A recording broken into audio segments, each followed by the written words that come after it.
Tokom zadnjih 10 godina sam potrošio puno para na fotoopremu. Bilo je tu dobrih, ali i nekih potpuno besmislenih investicija. I baš zato mislim da sam dosta toga naučio kroz ovo vreme. I kako mi ljudi često traže savet i pitaju koji fotoaparat da kupe, a na taj izbor utiče dosta faktora, u današnjem videu ću pokušati da pokrijem neke od njih.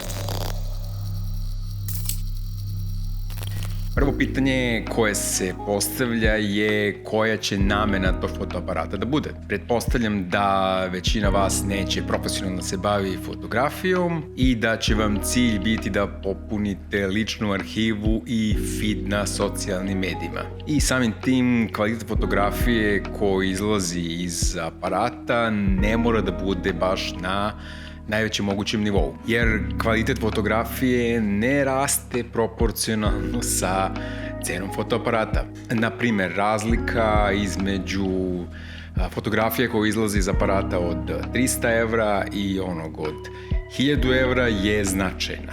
Razlika između fotografije koje izlaze iz aparata od 1000 i aparata od 2000 evra je značajno manja.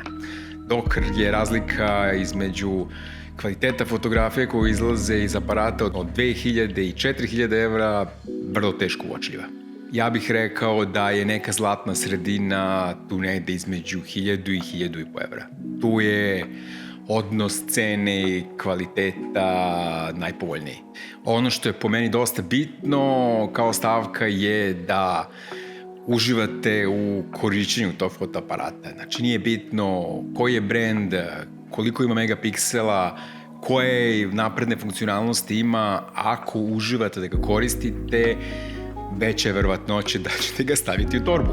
A da li su te napredne funkcionalnosti zaista potrebne većini korisnika, ja smatram da nisu.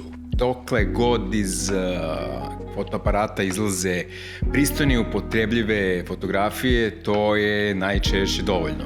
I sve te dodatne funkcionalnosti ćete možda upotrebiti jednom u mesec dana, možda ni toliko, i to nas vraća na početno pitanje, a to je koja će namena fotoaparata biti.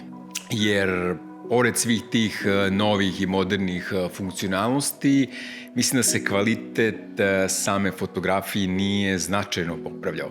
Postoji naravno razlika između kvaliteta fotografija koje izlaze iz aparata koji su izašli pre 6-7 godina i ove najnovije generacije, ali ako uporedimo prethodnu generaciju sa sadašnjom, razlika nije tako velika. Bitan faktor takođe u izboru fotoaparata su veličina i težina, jer ergonomija je prilično važna i, na primer, neko sa većom šakom će sigurno da se odluči za veće telo sa većim gripom, dok će neko ko ima manju šaku više ići ka nekoj manjoj i kompaktnoj varijanti. I ovo je trenutak da spomenem sponzora ovog videa, a to sam ja sam.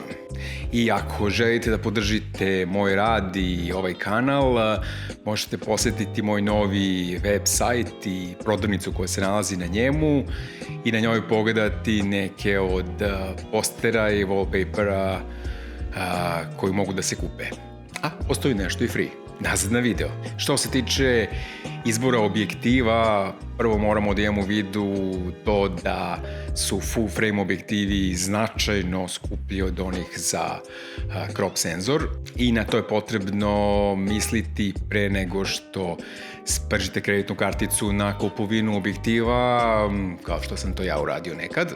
Ako se fotografijom bavite iz hobija, najčešće će vam 2 objektiva biti potpuno dovoljna. Ako koristite prime-ove, recimo 35 i 85 mm će pokriti najveći deo vaših potreba. Ako volite da imate zoom objektiv, na primjer 24-70 je jako dobra opcija u paru sa, na primjer, nekom 35-icom malo bržom za neke low light situacije.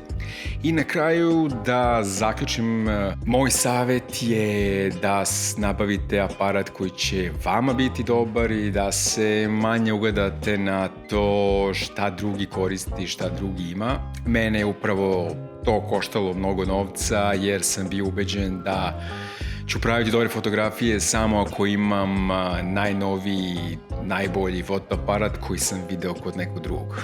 Što se naravno nije obistinilo. Nadam se da će vam ove informacije biti korisne prilikom kupovine novog fotoaparata. Sve što sam rekao u ovom videu je bazirano na nekom ličnom iskustvu. I to je bilo to za ovu nedelju i za ovaj video, a mi se vidimo sljedeće u novoj epizodi. Ćao svima!